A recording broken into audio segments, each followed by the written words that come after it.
Welcome to the Experience of the Soul podcast with Cynthia Alice Anderson, a weekly show helping you grow, prosper, and evolve. Today, episode 379, Resilience. And now, Experience of the Soul.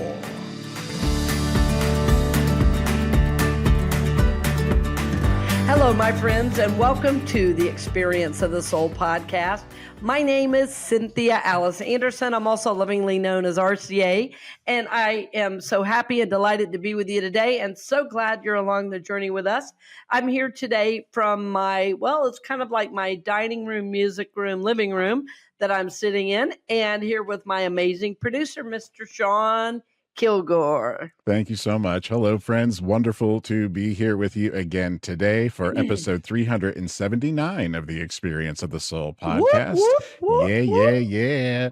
Oh my gosh, we're getting so close to 400. I know. Should be a big party. Yeah, it should be. We got to plan something. So today we are continuing with our 3-week series that we are calling the 3 R's of Spirit. Of course, this week we are into resilience, where we are going to draw strength for what we're living through today. And as I mentioned last week, next week we will wrap up the series with resonance, where we will tune in to the harmony of God's presence in our lives. But first, it's time for This Week in Spiritual History, that sacred space on our podcast where we pause to reflect on spiritual events in history that are still resonating with our hearts today. And first up, we start with September 22nd, 1784, when George Washington proclaimed the National Day of Thanksgiving. Now, while this is not really a religious holiday in the traditional church calendar, George Washington's 1784 proclamation of a day of Thanksgiving invites a spirit of collective gratitude. And so we see this as sort of a form of resilience that anchors us when we thank God, even in uncertain times. Yes, beautiful. Beautiful. September 23rd, 1529, Martin Luther published the Small Catechism, designed to teach foundational Christian doctrine through simple questions and answers. This was meant for families as a tool of spiritual formation that empowered everyday believers to claim and live their faith as a beautiful example of resilience in the life of the church. There's that word again, Sean. Yeah. I tried to tie all these into into the theme of the day. September 23rd, we did talk about this last week also, but it is the continuation of Elul. It is the sacred Jewish time of spiritual preparation. This ends tomorrow on Tuesday the 23rd. This is a time in the Jewish faith that is marked by introspection, repentance, and anticipating Rosh Hashanah. This time reminds us that resilience often begins with deep self-awareness and reconciliation. All those R's in there. Yes, I love it, absolutely. Right? Yeah. And then finally, just for fun, September 22nd, today is Be Kind to Animals Day. Yes, this week also includes Be Kind to Animals Day, reminding us that resilience includes gentleness and compassion for all of creation.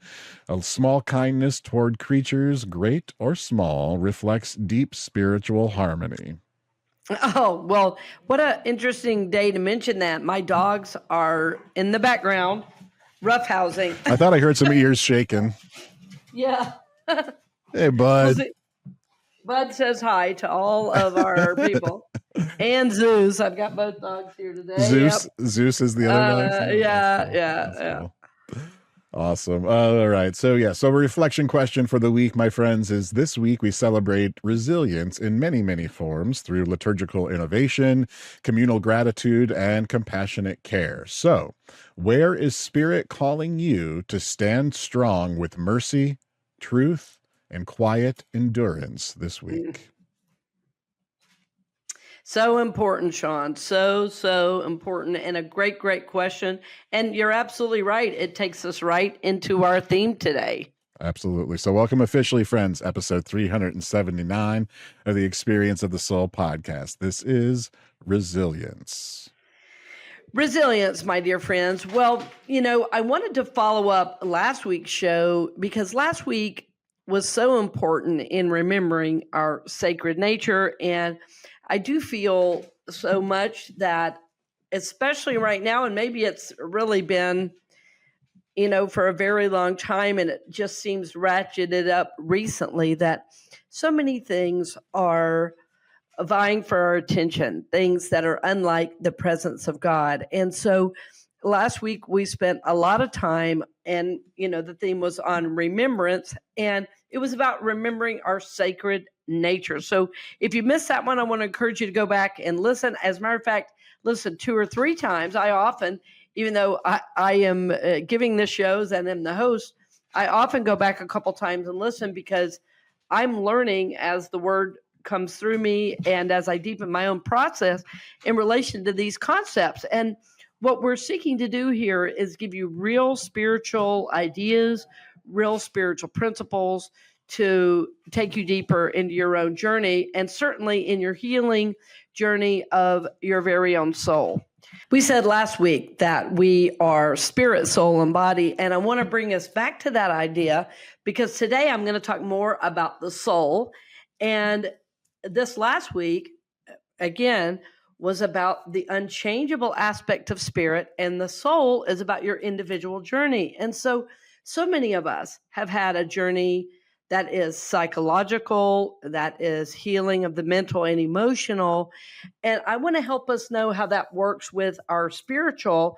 And I also want to encourage you to know that you are, in fact, resilient.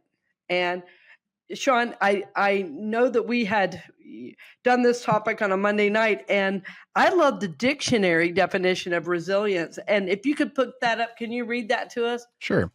Resilient, of a person or animal able to withstand or recover quickly from difficult conditions. Or number 2, the second definition is of a substance or object able to recoil or spring back into shape after bending, stretching, or being compressed. Yeah, I love that definition. And so many of our listeners, I know, have done very deep psychological and what we often call the mental and emotional work. It's the healing of the journey that has to do with family of origin, of personality.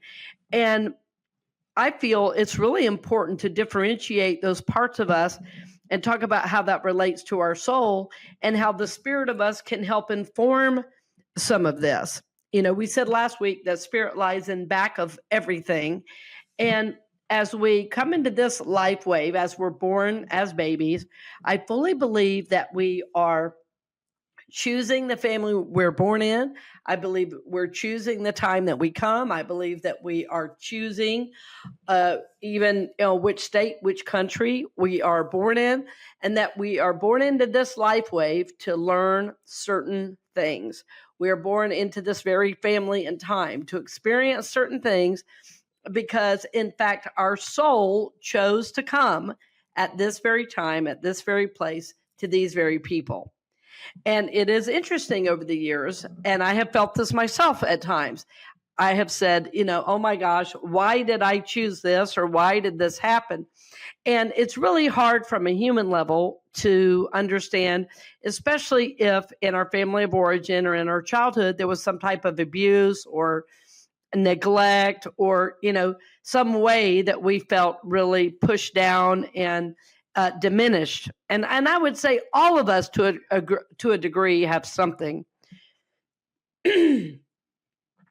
My point in bringing all of that up is to say that even if those things were present and our soul chose to do them, there must be a reason that we wanted to learn and grow through those things and get to the other side. And I want to encourage you to know that, in fact, you are resilient because you are on the other side. If you're listening to this podcast right now, you have survived the worst. And it means to me that there is healing to be done. And I'm sure a lot of healing has already happened. And it also means that you are capable of whatever healing to go the next level, in your process of personal growth and spiritual transformation. I firmly believe, my friends, that you are powerful, that you have the strength of vision to go next steps, whether you are fearful or not, and whether you're questioning whether you can do this next step or not. And I feel that being resilient is really moving into our power in a different way. It's realizing we are stronger, that rather than having adversity overwhelm us, in fact, we it makes us stronger and able to withstand and then grow past whatever may have happened. And Sean, I know we had a great quote from the poet Audre Lorde. If you'd read that to us, that would be great. I love her idea about, she says something about when I dare to be powerful. Yes. When I dare to be powerful, to use my strength in the service of my vision, then it becomes less and less important whether I am afraid. Oh, yes. Read it one more time, will you? That's a good one. Absolutely. When I dare to be powerful, to use my strength in the service of my vision, then it becomes less and less important whether I am afraid. That is that is really, really poignant. Yes. Yeah. To use, I mean, my strength and service of my vision. And so I think it's so important. I wanted to speak to this. We haven't done this in a while on the deeper psychological work, but I've been really inspired lately, quite frankly, by a couple of friends who are doing deep work. And I myself, in fact, am doing the deepest work I've probably ever done, which is really saying something. Over the last few weeks and months, I've been doing a deep dive into seeking to heal on a very deep level, issues that have been with me for a long time. And it's not that I haven't worked on them before, it's that a new level is emerging.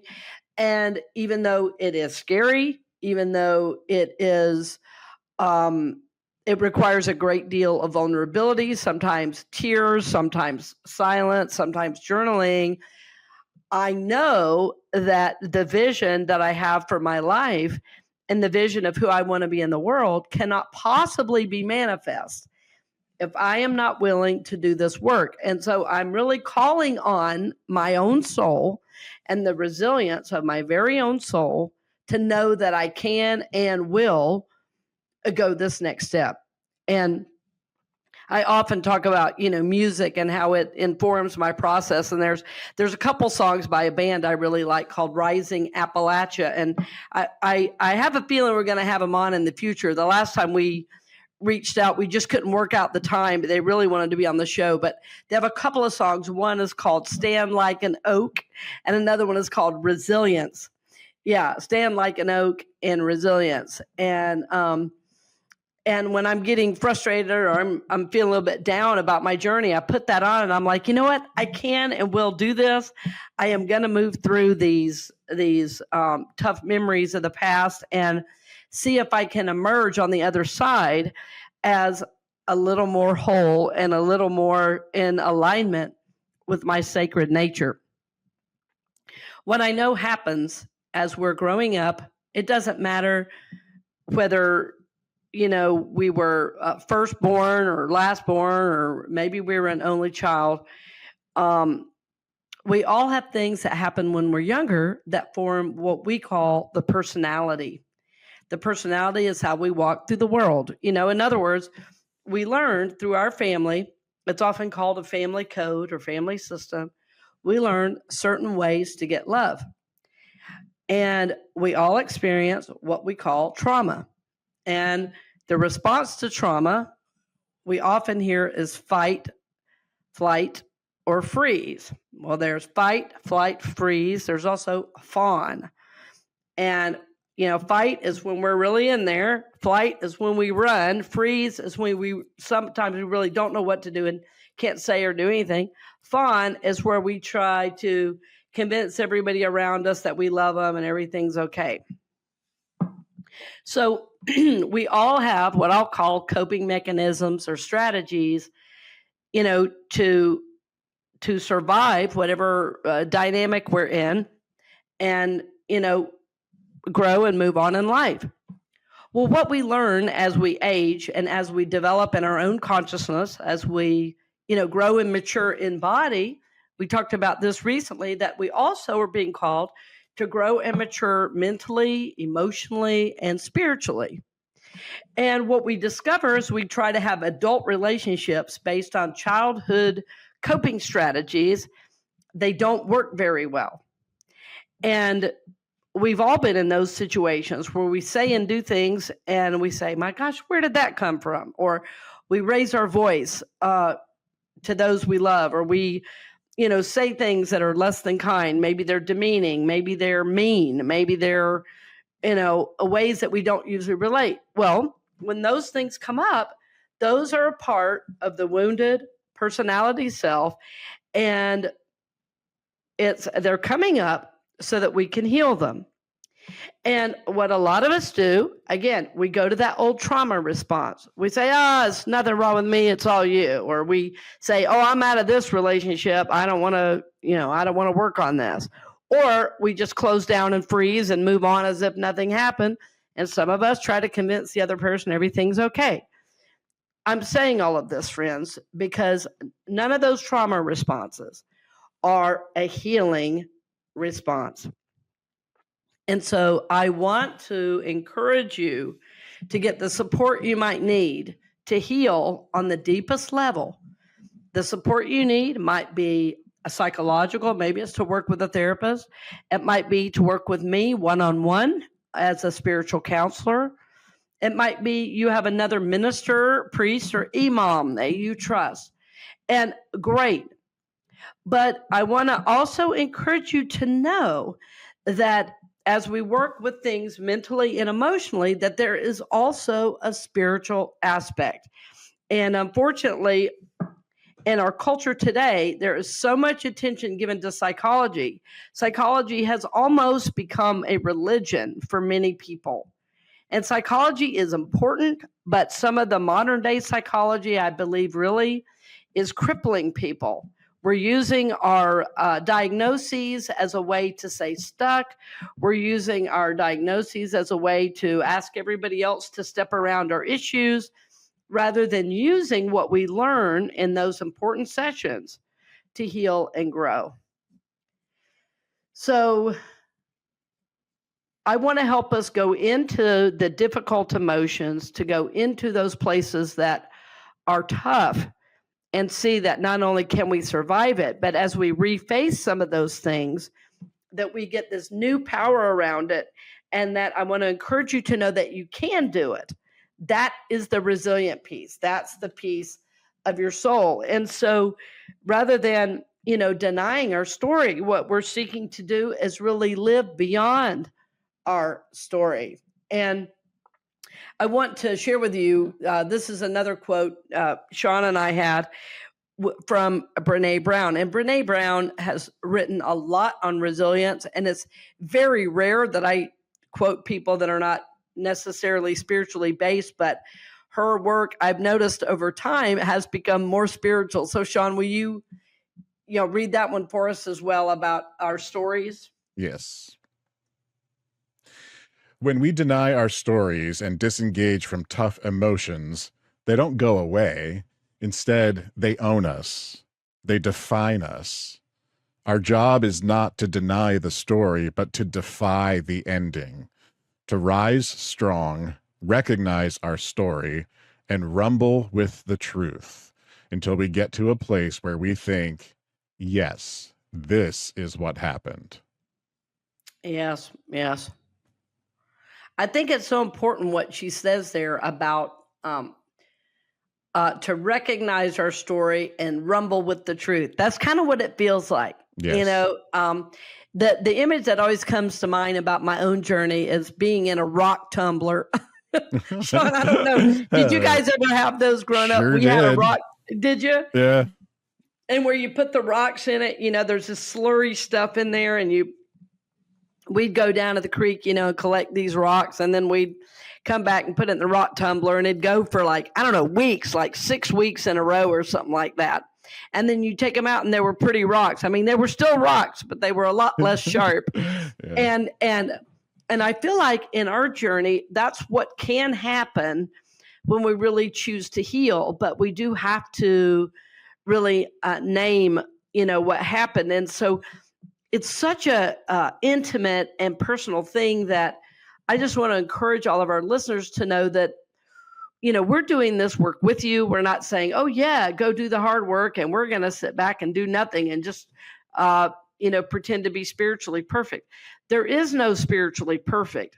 What I know, though, is that if we don't seek to heal, as Brené Brown says, the tougher pieces that we haven't worked are what own and run us. It's really our unenlightened places that come out sideways, where we say and do things we don't really mean to say and do, but the reason they come out is we haven't, discovered how those got formed. And so what I said about psychology earlier is, so often in psychology, we just keep repeating the same stories and the same traumas, and our therapists keep hearing those same stories and traumas, and we don't heal and transform through those traumas. And I think sometimes we do need a spiritual perspective along with the psychological to help us really make sense spiritually of how and why we experience these things, excuse me, and then how to transform through them and even use some of those wounds as a way to heal and grow and help others, along the journey. I think this is a very important aspect that psychology as a whole misses. It's not about reliving the trauma and only telling the trauma. That's just step one. That's just step one. The next step is, as we look at the trauma and see what happened, we could start to see a pattern. We could start to see a pattern in our own behaviors of reaction. We can see places where even maybe we were partially responsible for putting ourselves in certain positions. We can also see that maybe we're taking on responsibility that wasn't ours at all. Like if you're a child and you're abused, it's never the child's fault. But what often happens in cases of abuse, and this certainly happened with me, where we feel that what happened is our fault. Sometimes even the people around us tell us it is. In fact, we know that an adult is the one responsible. So being able to name what happened, being able to face the things from our past really can help us move into a brighter day today as we see that I survived this. I am a resilient soul, and then make a conscious choice. This is how I want to move forward on my journey. This is how I'm going to allow my journey to help me heal and grow. This is how I'm going to use and even heal these deeper aspects of my soul going forward. That we have choice when we begin to face what happened, rather than being owned and run by this unseen voice that is guiding these unconscious behaviors. Anyone who's heard me long in terms of my spiritual leadership has heard me say, if you're seeking to tell your story all the time, in other words, if you keep spinning a story about what happened, then you're probably adding energy, as we would say, fuel to the fire. You're probably re-traumatizing yourself, and you are living in the past. And spiritually, if we know we have God with us, if we know at our foundation is spirit, that we are sacred, then it will help us have the courage to look at what really happened, to see what our story is, to see what we keep telling. And that is going to be a key in how we heal moving forward. And rather than seeking to tell our story, we are going to seek to leap from our story into transformation, into peace, into living from joy, and from our wholeness as a spiritual soul. This is my goal for my own life. This is my goal for even the church I serve, for our members, and for the organization as a whole. So even though we're individual souls, everywhere we are, even each family has a soul. So as one of us heals, everyone around us has the benefit of that healing energy, and we all start to heal together. One of the things that inspires me a great deal and always has is that as a parent, my son, let me say it this way, as a parent, the work that I do will help my son even more than it helps me. And as much as I love him, I know that the work I've done psychologically has helped him grow and evolve in a way that I had to work very hard to grow and evolve. And now he'll have his own lessons to learn, and he does, but he will have a different base of psychological, emotional, and mental awareness to move from. And that gives me a great deal of peace, especially as he's going off to college, to know that he's in a much better place than I was when I was that age in preparing for college. I didn't know things about emotional intelligence. I didn't have necessarily a awareness of how my childhood had caused certain issues. I was naive in so many ways. And I feel that he has a much better start because of my willingness to look at my own areas of healing. Having said that, friends, I wonder if there's someone in your life that will benefit as you seek to do this deeper work and as you seek to trust that as you look at what happened, that you can know that you've experienced the worst and that you are resilient enough, to move this next step in your mental, emotional, and spiritual healing. My hope for you is that you will get the support that you need, as well as support your own journey through your spiritual practices. Last week we talked about the deep breath. We said, take 3 deep breaths. If that's all you can do, if you don't have time to meditate, you always have time for 3 deep breaths. If you have time for 3 next time, try to take 10 deep breaths. But find a way to connect with spirit. Find a way to sing a spiritual song or somehow get your mind, refocus on spirit. You may need, I'm going to talk about today, you may need a prayer life where every single day you're talking with God as well as listening in the deep breathing, that you may need to talk to God and give God your pain and to give God your concern, your worry and anxiety, and allow God to fill you up in those deep breaths with goodness and wholeness and peace. And finally, my friends, you may need psychological or emotional support, knowing there is nothing less than about that. But as a matter of fact, it shows your strength and resilience that as you are seeking to heal, as you're seeking to know God in the deepest way, as you're seeking to heal, that the whole universe supports this, and that this emotional and psychological work will be a fodder for your spiritual growth and will bless not only your own life, but all those who come after you on the journey. So my hope for you, my friends, is that you will believe in yourself enough to know that you can and will heal, and that you trust your process enough to know that as you move forward on the journey, the right support will be made available to you.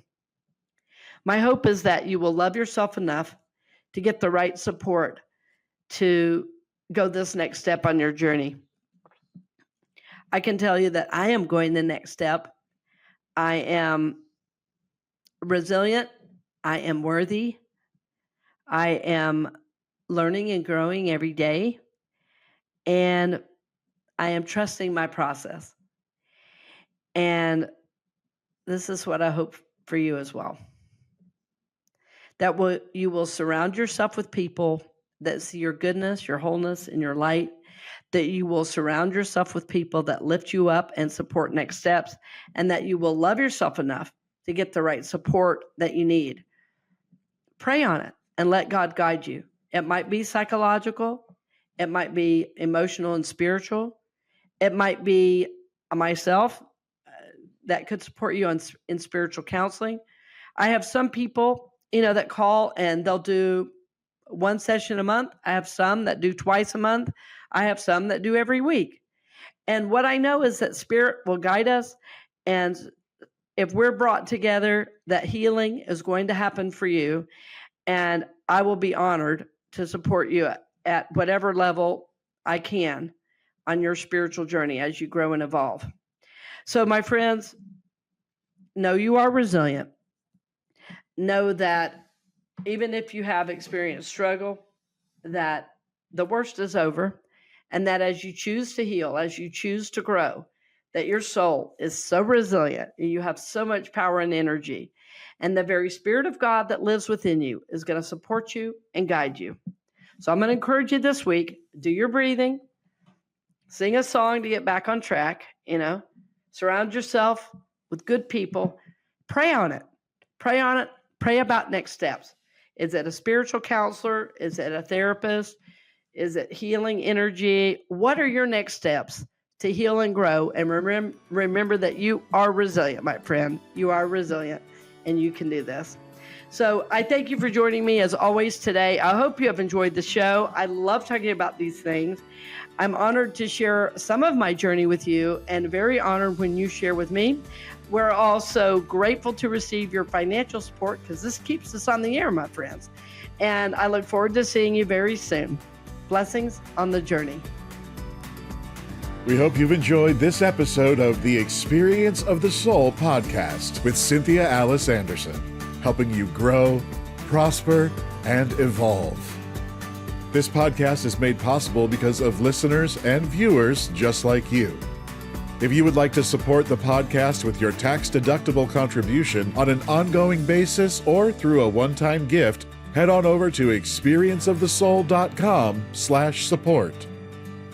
The Experience of the Soul podcast is copyright 2025 Cynthia Alice Anderson, all rights reserved, and is produced by Sean Kilgore.